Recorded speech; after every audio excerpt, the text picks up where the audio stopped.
Today we return to life and times of Jacob, and in particular what we have to learn from Jacob as a role model for us.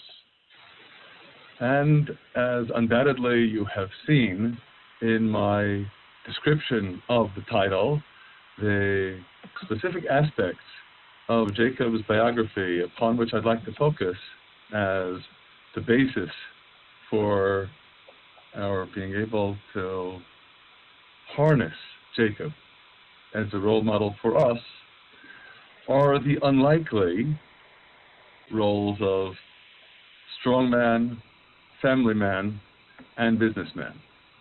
So I thought the first thing we should do before anything else is see just how Jacob is manifest in these three ways to us.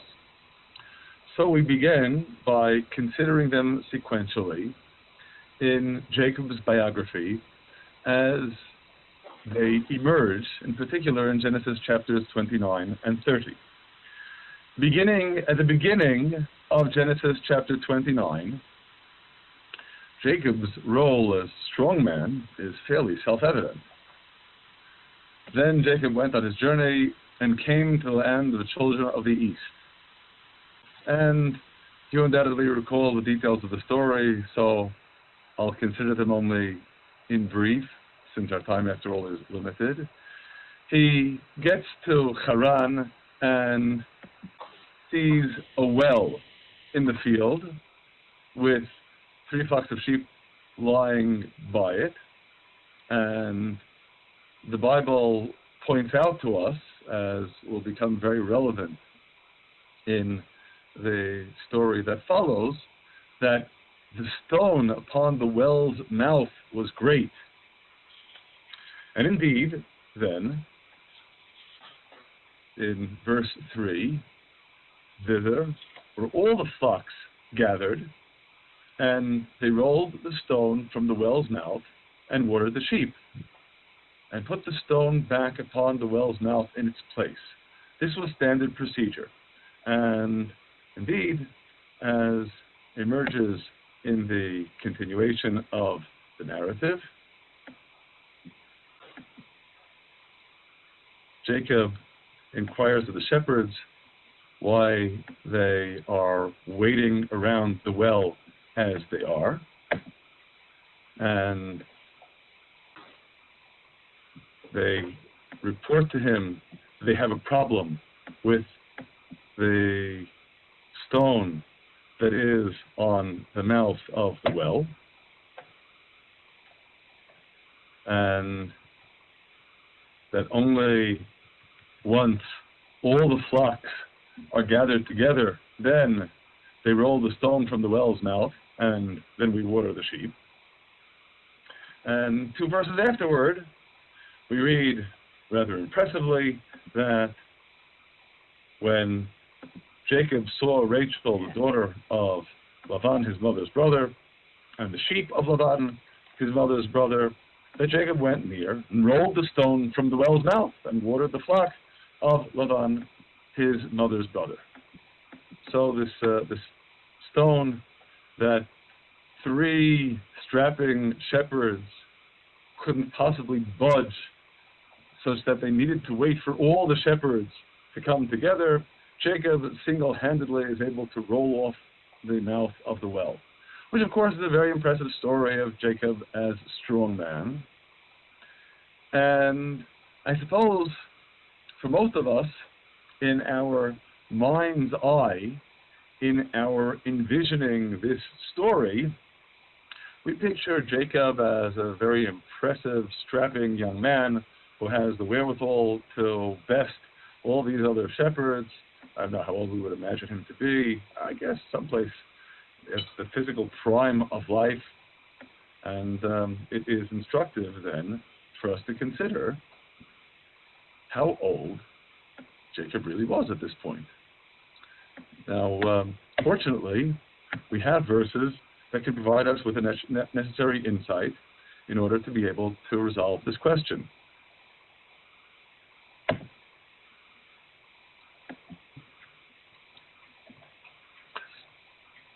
So, with respect to establishing an appropriate chronology for Jacob's career. We note first that the period of time that Jacob was in Haran starts, of course, with, as we read in the continuation of chapter 29, Jacob offering Lavan that he would serve Lavan for 7 years in order to marry Rachel, Lavan's younger daughter. Mm-hmm. And indeed, the Bible reports that he did so. Jacob served 7 years for Rachel, and they seemed to him but a few days for the love he had of her.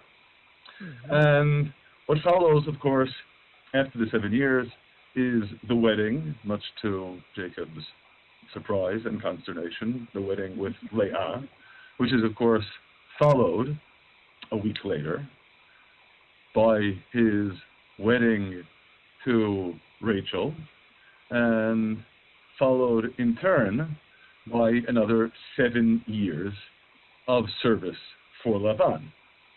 Now that amounts to a total of 14 years, and we should note in evaluating the time frame of Jacob's sojourn in Haran that all of the children that he fathered in Haran were fathered during those second 7 years.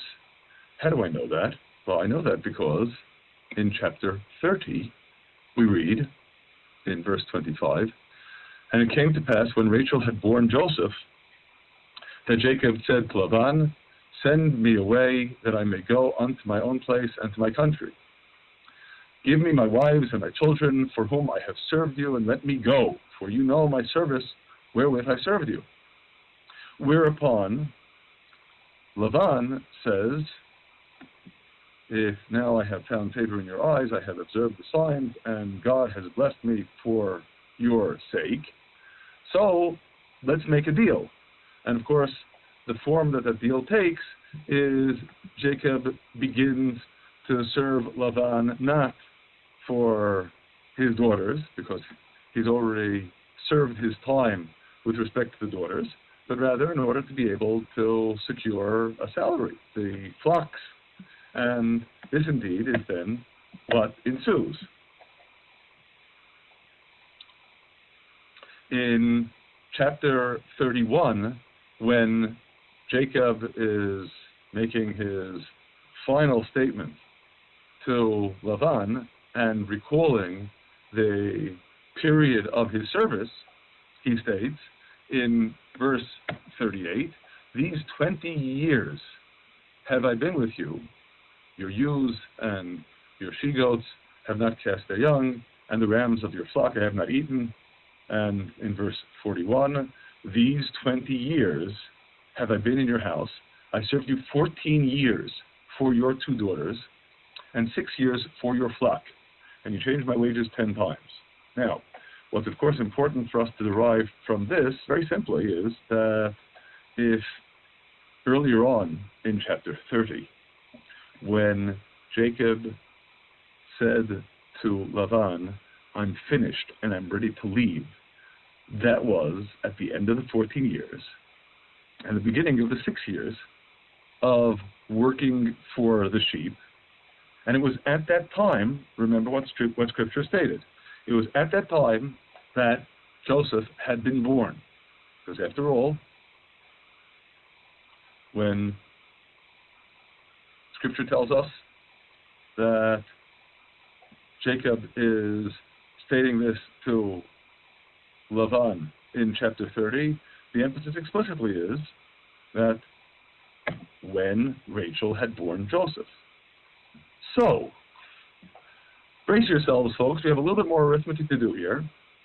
But at this point, what we have clearly established is that Joseph was born 14 years after Jacob's arrival in Haran.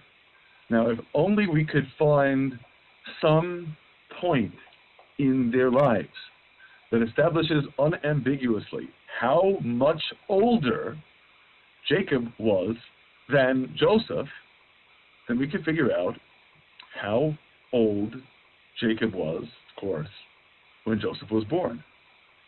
Well, it turns out we can do so because Scripture, in fact, tells us in the biography of Joseph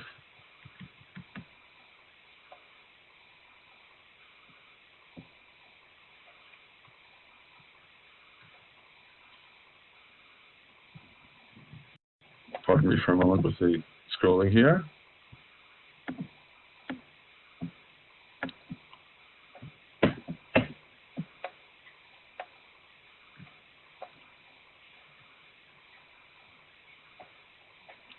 That in Genesis chapter 41, when Joseph comes before Pharaoh and gives him the interpretation of Pharaoh's dream, a couple of points of interest. First, in verse 29, behold, there come 7 years of great plenty throughout all the land of Egypt. Then, in verse 30, there shall arise after them 7 years of famine.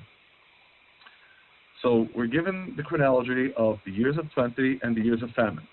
We are further told by Joseph in verse 32, and for that the dream was doubled unto Pharaoh twice, that is, seeing both the 7 lean and 7 fat cows, and the 7 lean and 7 fat ears of grain. It is because the thing is established by God, and God will shortly bring it to pass. So, we can inevitably then conclude from what Joseph is saying here that the 7 years of plenty began very shortly after this event, and here it is in verse 46, we're told that at this time Joseph was 30 years old. Well, how can we calibrate that with Jacob's age? Answer, very simply. We just have to continue this progression a bit further and recognize that when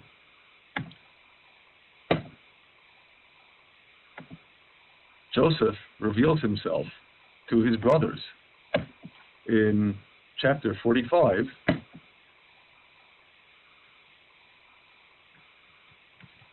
here we have it, in chapter 45, when Joseph says to his brothers,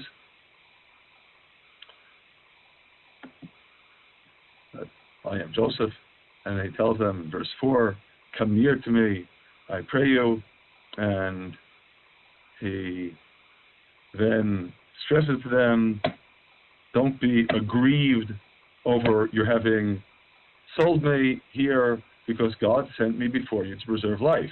And here is where we get to the chronology. For these 2 years has a famine been in the land, and there are yet 5 years in which there shall be neither plowing nor harvest. Okay, so by simple arithmetic then, this is taking place 9 years after Joseph first stood before Pharaoh, right?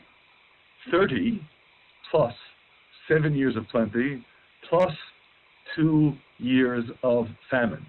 So at this juncture, Joseph is, of course, 39 years old. And at this juncture, how old is Jacob? Well, in chapter 47, we read, Joseph brought in Jacob his father and set him before Pharaoh, and Jacob blessed Pharaoh. And in chapter 47, verse 8, Pharaoh said to Jacob, how many are the days of the years of your life? Now, in verse 9, admittedly, Jacob gives a somewhat circuitous answer to the question. That is something we may have occasion to discuss at greater length at some other juncture. But what's relevant right now for us is that Jacob says to Pharaoh, the days of the years of my sojourning are 130 years. He's 130 years old. This conclusion is further corroborated when we consider that later on, in verse 28, before Jacob's death, the Bible tells us, and Jacob lived in the land of Egypt 17 years, so the days of Jacob, the years of his life, were 147 years. Well, after 17 years, a 130-year-old would indeed be 147. But let's do the arithmetic now. At this point, when Jacob comes to Egypt, he is 130. Joseph is 39. By simple arithmetic, Jacob is 91 years older than Joseph. 130 minus 39. Well, that means that when Joseph was born, Jacob was 91 years old. Remember, we already concluded that Joseph was born 14 years after Jacob's arrival in Haran. 14 years after the incident with the well and the stone covering it. In other words, the episode in which Jacob is revealed to us as strong man took place when Jacob was 91 minus 14 equals 77 years old. He was an advanced septuagenarian. And here he is, the strapping strong man who rolls the stone over the well. We can only imagine what he must have been like in his prime. But maybe he was still in his prime at age 77. Certainly gives us a different spin on the story. And I should emphasize that different spin on the story because I think it also helps us to understand an additional dimension. That is, recall the manner in which Jacob addresses Lavan upon completing his 7 years of service that were, of course, intended to be in order to secure Rachel's hand in marriage. Back in Genesis chapter 29, after we read in verse 20 that Jacob served 7 years for Rachel, in verse 21, Jacob said to Lavan, "Give me my wife, for my days are filled, that I may go in unto her."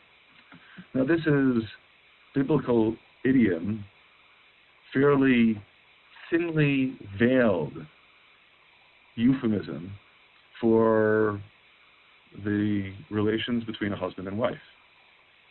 It seems almost crassly, unseemly, that Jacob would express himself in such a vulgar manner in describing what to him was the urgency of marrying here, until you consider he's already a man at this point.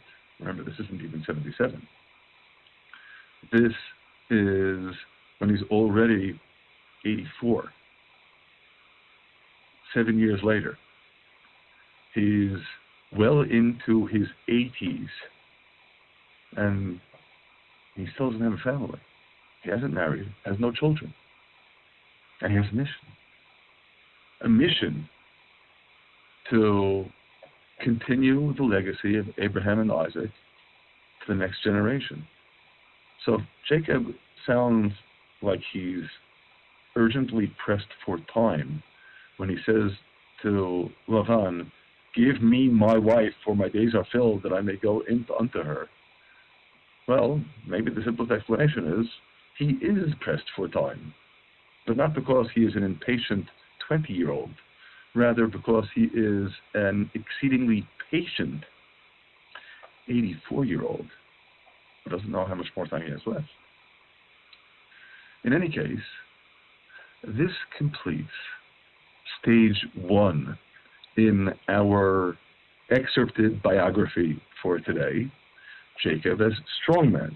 And of course, very much in the immediate aftermath of what Jacob requests of Lavan in having an opportunity to consummate his marriage, we read in the continuation of chapters 29 and 30 a very vivid description in very rapid fire succession of Jacob starting his family. Beginning in chapter 29, verse 32, Leah conceived and bore a son, and she called his name Reuben. And the following verse 33, the birth of Simeon. And in verse 34, birth of son number 3, Levi. Birth of the fourth son in the following verse, in verse 35, Yehuda, Judah. If it seems like the Bible is giving us a rather hasty list of progeny, well, I guess the answer is, it is, because you have in rapid fire succession these 4 sons being born, and of course, as you undoubtedly recall, it doesn't end here. That is rather on the contrary. You definitely encounter in further rapid fire succession what happens next at the beginning of chapter 30, that in chapter 30, verse 5, the second wife who begins to bear Jacob's children, Bilhah, Rachel's handmaid, gives birth to Dan in verse 6 and to Naphtali in verse 8. And of course, we recognize very well, but we aren't finished yet, that is, in the continuation of chapter 30, after what evidently amounted to a rather brief interval, a respite from her childbearing, Leah is concerned that she hasn't been giving birth for, I don't know, maybe the last 2 months. So in chapter 30, she has her handmaid, Zilpah, become the third wife of Jacob to begin bearing his children. And so in verse 10 in chapter 30, we read, Zilpah bore Jacob a son, and this is, as we read in verse 11, the birth of God. Following is verse 12, the birth of the next son, who in verse 13 is named Asher. And then Leah returns to her childbearing, and in verse 17 bears a 5th son, that is her 5th son. Bear in mind, of course, this is son number 9 in the succession that we've just read, and this, of course, is, as we read in verse 18, the birth of Issachar. The following verse informs us of the birth of the 6th son of Leah, son number 10 of Jacob, the birth of Zebulun.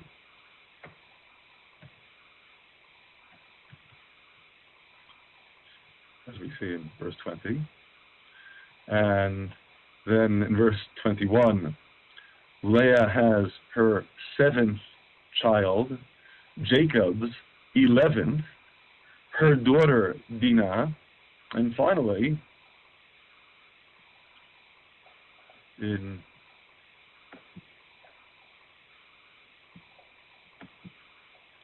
the continuation of the chapter, we read in verse 22 that God remembered Rachel, and now Rachel too has a son. In verse 24, then we read of the birth of Jacob's 12th child, Joseph. Jacob, as family man, he has 12 children, 11 sons and 1 daughter, in the space of, I guess we could say, a little bit over 6 years. That is, it's 7 years from when he marries Leah and then Rachel until the 12th of these children is born. Certainly, a very concentrated emphasis upon beginning a family, to put it mildly. So this, of course, is in very rapid-fire succession our second installment in this excerpted biography of Jacob, Jacob as family man. And just as it followed on the heels of Jacob as strong man, immediately following on the heels of Jacob as family man, we read about Jacob as businessman. That is, in the verses that follow, as we already noted in chapter 30, verse 25, and it came to pass when Rachel had borne Joseph, that Jacob said to Lavan, "Send me away that I may go unto my own place and to my country, as I want to go home. My 14 years of service are over. Give me my wives and my children, for whom I have served you, and let me go." And Jacob said, Lavan says in response to Jacob's statement, "If now I have found favor in your eyes, I have observed the signs, and God has blessed me for your sake. So," in verse 28, "appoint me your wages, and I will give it."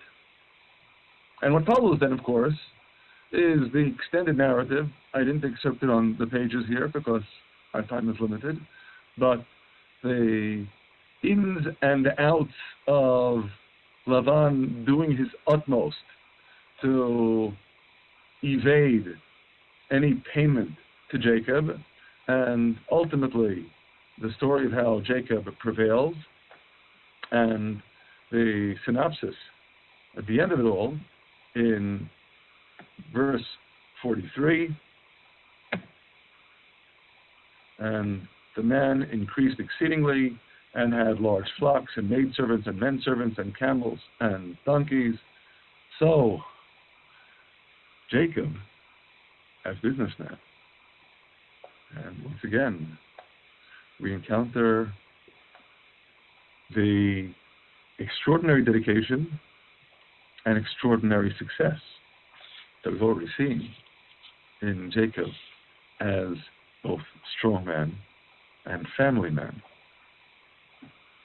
Of course, inevitably, when we consider in retrospect what the Bible is telling us about Jacob, this really seems strange. Perhaps we could even say grating. This is what we need to hear about Jacob, about his foci upon such material pursuits, the strong man, having a big family, having the large flocks, his success in business.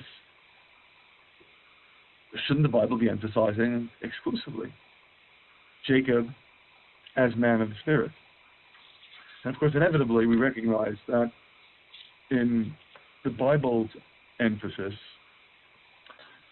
that dichotomy that we might have been liable to draw between the spirit and the material pursuits just doesn't exist. And there are a number of lessons that I think it is crucially important for us to derive precisely from the fact that that dichotomy does not exist.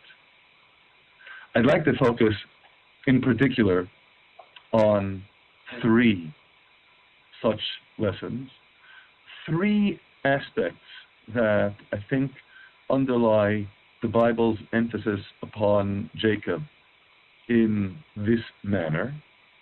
The first, admittedly, applies if not uniquely to Jacob alone, to the patriarchs, to Abraham, Isaac, and Jacob.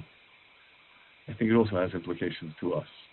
The second and third aspects that I'd like to discuss undoubtedly pertain very much directly to each and every one of us.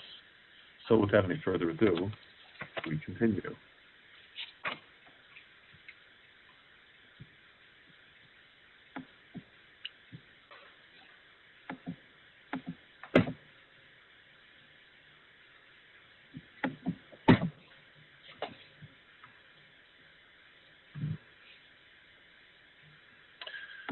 Recall what God said, not so much to Abraham, but regarding Abraham. In chapter 18, verse 19. We discussed these words some weeks ago. God says, I have known him to the end that he may command his children and his household after him, that they may keep the way of God to do righteousness and justice. In other words,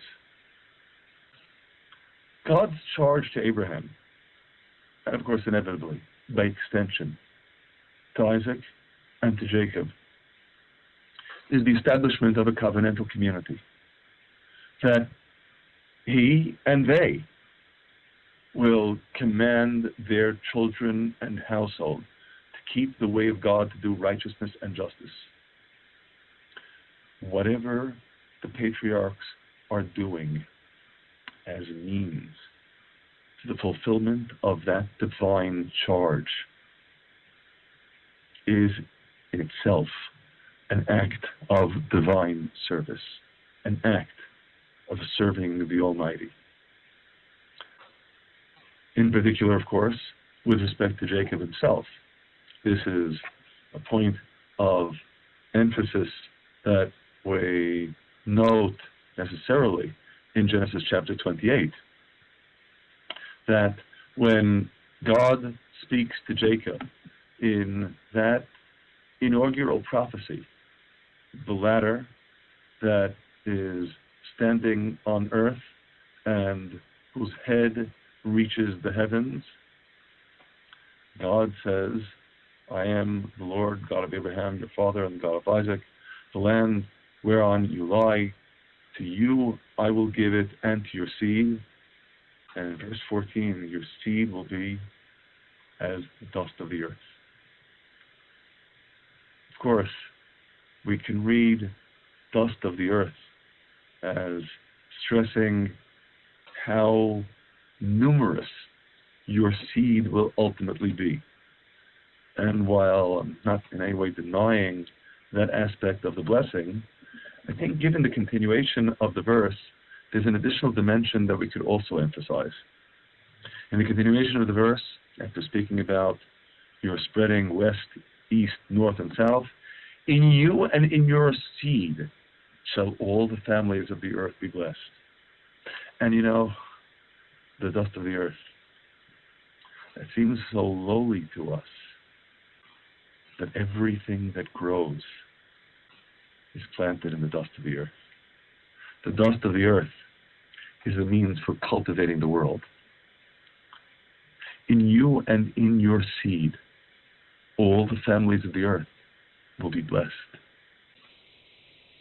So this blessing, as God's statement about Abraham and his progeny, is of course a great gift.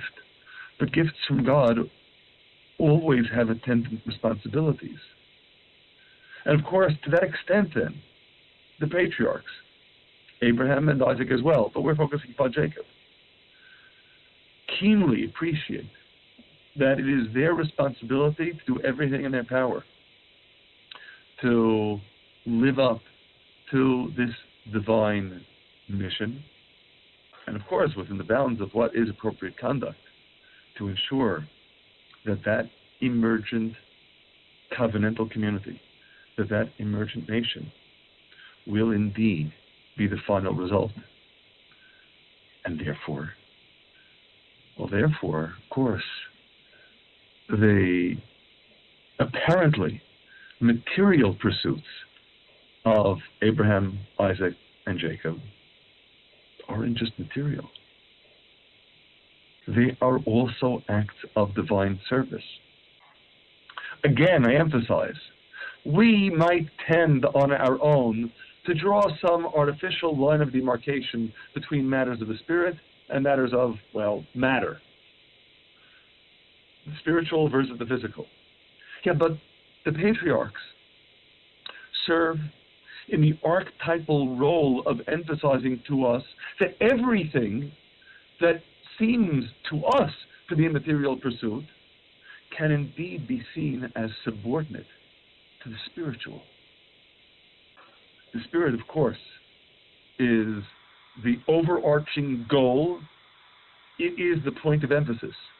But in advancing that spiritual end, inevitably, material means are required too.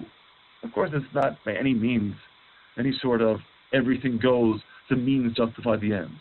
Rather, on the contrary, it is appreciating that what might otherwise be viewed as simply mundane activities, bereft of any abiding spiritual content, have indeed spiritual content because of the intention, the dedication on the part of the person who's engaging in them. So yes, Jacob engages in material pursuits, and as such, he is strong man, family man, and businessman. And every one of those roles for Jacob is subordinate to being spiritual man. That, of course, is our first point of emphasis, and indeed, as such, we continue further in appreciating the extent to which this is very much the focus of how we see Jacob in these passages manifest to us. As an extension of the above, continuing with the second aspect in our discussion of why these emphases with respect to Jacob, I'd like to focus in particular on what Jacob says to Lavan in that final encounter between them in chapter 31, because I think it is very much informed precisely by this coherence of material and spiritual. Jacob emphasizes to Lavan, and we noted this briefly at the beginning of the session, these 20 years have I been with you, your ewes and she-goats have not cast their young, the rams of your flocks I have not eaten, that which was torn of beasts I brought not unto you, that is, if wild animals attacked the flocks, I bore the loss of it, I made up for it, of my hand you required it, whether stolen by day or by night, thus I was in the day, the drought consumed me, and the frost by night, and my sleep fled from my eyes. He didn't have an easy time of it at all. On the contrary, he really emphasized the faithfulness of his service and the extent to which he dedicated himself to his work, literally, day and night. But now look at what he says by way of conclusion in verse 42. Except the God of my father, the God of Abraham, and the fear of Isaac had been on my side, surely now you would send me away empty-handed. But God has seen my affliction and the labor of my hands and gave judgment yesternight. What's Jacob saying here? The emphasis. That if it were up to you, all of the efforts that I expended would have amounted to nothing, because you did your utmost to cheat me out of any legitimate, hard-earned gain from my efforts. But the God of my father, the God of Abraham and the fear of Isaac, was on my side. Was on my side and ensured that I would indeed prevail. Based upon what? Why indeed was God on my side? In our tradition, this is a very keen point of emphasis, that God has seen my affliction and the labor of my hands. He saw that I was striving to earn an honest living. He saw the hard work that I was investing and gave judgment yesternight. You might have thought, God already promised Jacob his blessings. Back in Genesis chapter 28, I will watch over you wherever you go. So, wouldn't it have been enough for Jacob to just sit back and wait for those blessings to just come rolling over him? Like maybe he should have just reclined with his mouth open, waiting for the blessings to just pour in. Of course, I'm saying this is a caricature. The reality is precisely the opposite. When God promises his blessings, that's all the more a summons, a charge for you to be worthy of those blessings. And again, that worthiness does not come about by drawing some artificial line of distinction between the material and the spiritual. On the contrary, it's precisely because you integrate the two. And that's what Jacob is doing. There's the promise of God's blessing. And there is the manner in which Jacob earned the blessing. Through the labor of my hands, through hard work. So it is precisely through the emphasis on the material that you get the spiritual, the blessings of God. Now, of course, inevitably, we appreciate, in talking about that first aspect, as we noted, that Abraham, Isaac, and Jacob know that they have a divine mission to establish a covenantal community, to establish a nation that will serve as the means through which the entire world will be blessed. That aspect, of course, as we noted, is one that, at least formally, applies, of course, to Abraham, Isaac, and Jacob, and really, apart from them, and our holy mothers, no one else. After all, we're not engaged in producing a nation through our progeny. Yeah, but the principle certainly does. And the principle, as it is expressed here, most definitely does. You have the wherewithal to appeal to God for his blessings. You do it through the hard material work, the efforts you expend in this world. Again, there might have been that allure to draw some artificial boundary line, a border between the material and the spiritual. We don't believe in any such boundary line. Rather, on the contrary, Jacob works in this world. And it is precisely because of Jacob, and of course, Abraham and Isaac as well, working in this world, seeing their responsibilities in this worldly arena, that, as our commentators note, in Exodus chapter 3, at the burning bush, when Moses asks God, how am I to introduce you to the people of Israel, to the Hebrews in bondage in Egypt? God says to Moses, you shall say to the people of Israel, the Lord, the God of your fathers, the God of Abraham, the God of Isaac, and the God of Jacob has sent me unto you. This is my name forever, and this is my memorial unto all generations. Because, more than anything else, this is the emphasis. This is the way we encounter that divine message, by considering the implications in the role models of Abraham, Isaac, and Jacob. Again, this is my name forever, and this is my memorial unto all generations.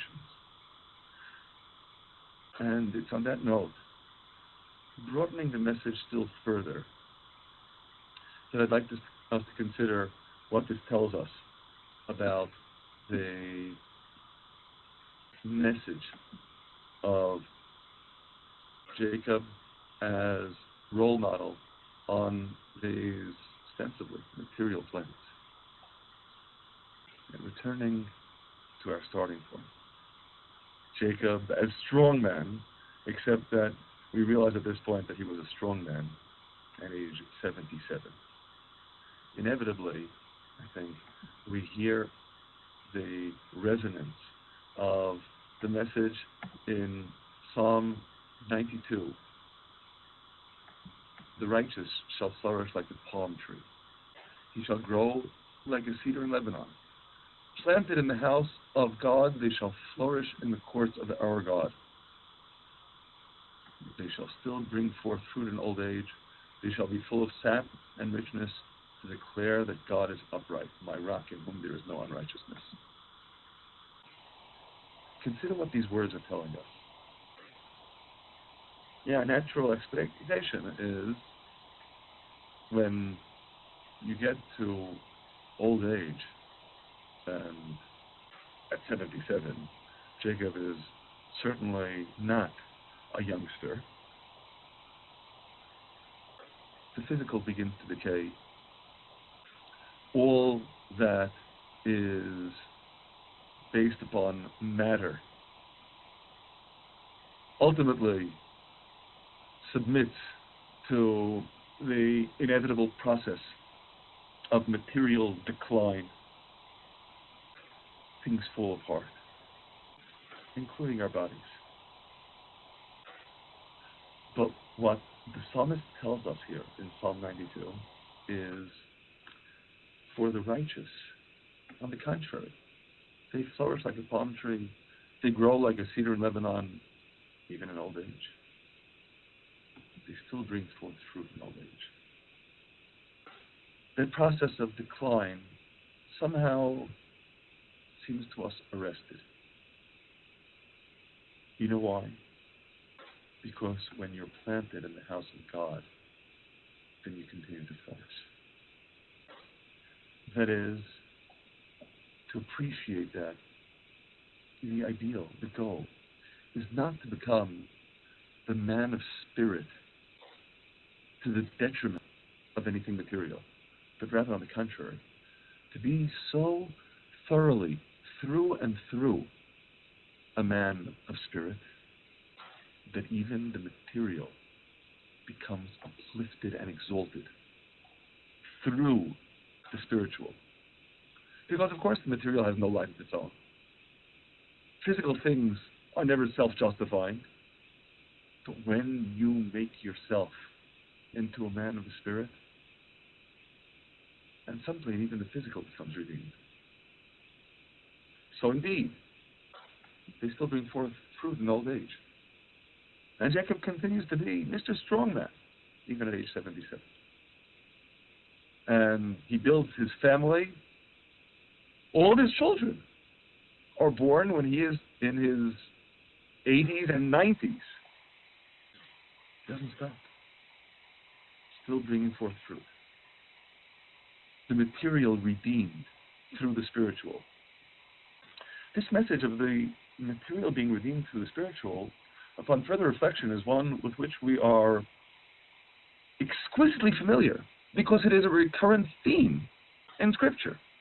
Of course, this isn't the point that we can afford to discuss exhaustively, because it would take us much, much more time. But just to consider in great brevity, in Leviticus chapter 26, if you walk in my statutes and keep my commandments and do them, then what? Then the consequence of that is the material bounty.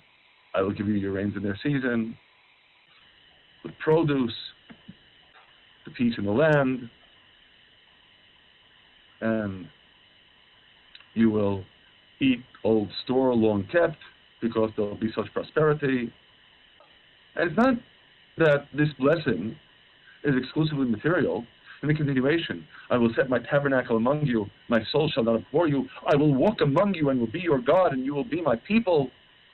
Yeah, but that is seamlessly connected with the message of material bounty. Because again, when you are spiritually redeemed, that redeems the physical as well. Drawing a line of demarcation between them is just artificial. Ultimately, the spirit should prevail, and prevail entirely. So that, for example, it's not might that makes right, it's actually right that makes might. In our world, all too often, we don't discern that. Because, of course, as you well know, we live today in an unredeemed state. But the Bible is pointing us to an appreciation of another kind of world. The real world in which that dichotomy really, truly doesn't exist. And indeed, in a similar vein, we'll just note briefly, in Deuteronomy chapter 11, it shall come to pass if you hearken diligently unto my commandments, which I command you this day, to love God, and so on. Then, what happens? The rain in its proper season. You gather your corn, your wine, your oil. I will give grass in your fields for your cattle. You will eat and be satisfied. And in far greater elaboration, in Deuteronomy chapter 28, it shall come to pass, if you hearken diligently unto the voice of God your Lord, to observe all of his commandments, which I command you this day, that God will set you on high above all the nations of the earth. And again, it's important for us to appreciate. This, on the one hand, includes the material blessings. All these blessings shall come upon you and overtake you. And of course, it goes together with the spiritual. If you hearken unto the voice of the Lord your God. And of course, by doing so, you are blessed in the city, blessed in the field, blessed in fruit of the body, fruit of the land, fruit of the cattle. You're blessed throughout. Blessed when you come in, blessed when you go out. It's material blessing and spiritual blessing, because the two, of course, ultimately are inseparable.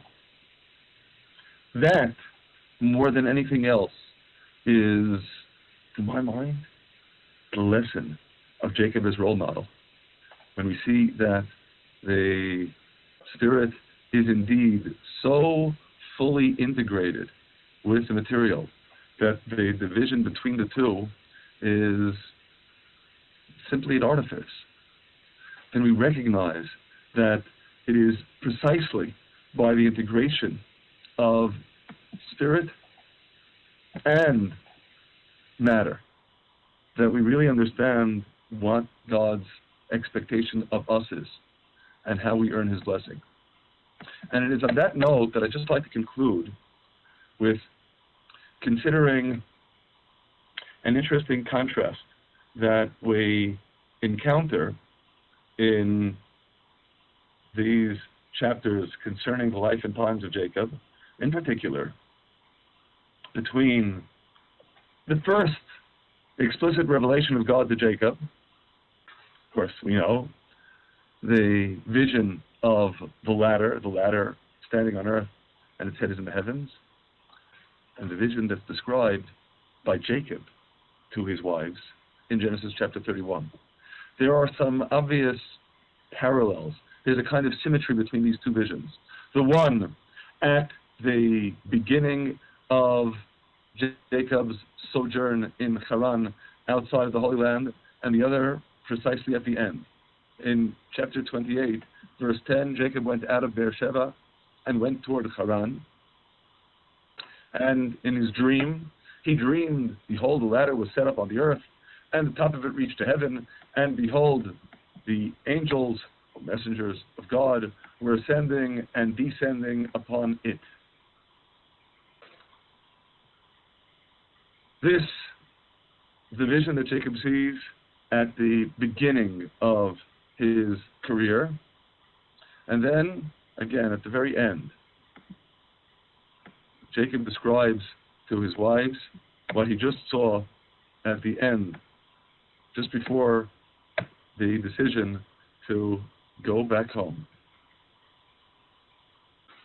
He says to his wives, verse 10, came to pass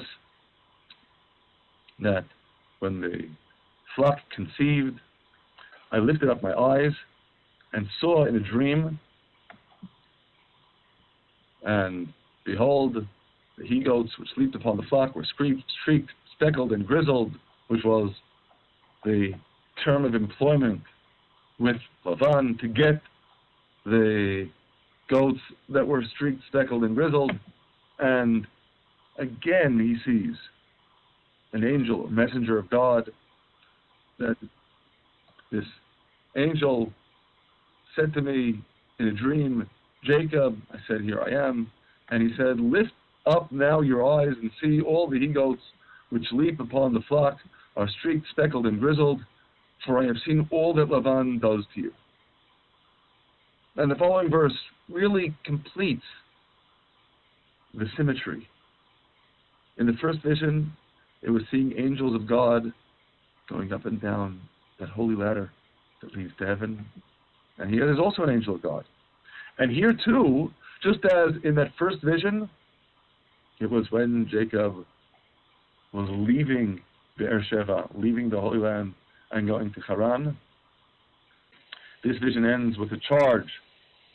I am the God of Bethel, where you anointed a pillar, where you vowed unto me, of course explicitly referring to that first revelation. Now arise and get you out from this land and return to the land of your nativity.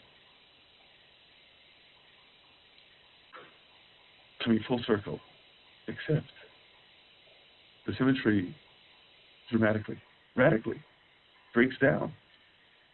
In the first vision, Jacob is seeing angels ascending and descending a ladder to heaven. And in the second vision, the context in which he sees the angel is with the sheep and the goats. So I have to tell you that I think the conventional comparison between these two visions is to kind of groan and say, look what happened to our father Jacob over the course of 20 years in the household of Lavan. He started out his career with this grand vision of a ladder ascending to heaven and angels ascending and descending upon it to God. And at the end of 20 years, he has a vision of angels, and it's a vision of sheep. Well, after what we've said, I hope you can appreciate that I'm going to turn that comparison on its head and say, look what happened to our father Jacob. At the beginning of his career, he's able to apprehend the vision of angels, but only when the angels are ascending and descending upon a holy ladder that leads them to heaven. At the end of 20 years, he's even able to see angels together with the sheep. Because he's truly integrated this lesson, the coherence between the material and the spiritual. So now, even when he works with sheep, he hears the message of the angels. That's a greater achievement. Once he has indeed reached that level, the angel says, okay, you're finished. Now it's time to go home. You were here for 20 years to be so utterly immersed in the material, in the physicality of Haran and Lavan's household. You've learned the message of taking the material and elevating it by subordinating it to the spiritual. Now you're ready to go home. And now we're ready, all of us, to learn this message. May we indeed learn from the role model of Jacob. Strong man, family man, businessman, all sorts of people, all sorts of roles. Ultimately, all of them subordinated to the Spirit. All of them rolled into Jacob as spiritual men, as men of God. God bless you.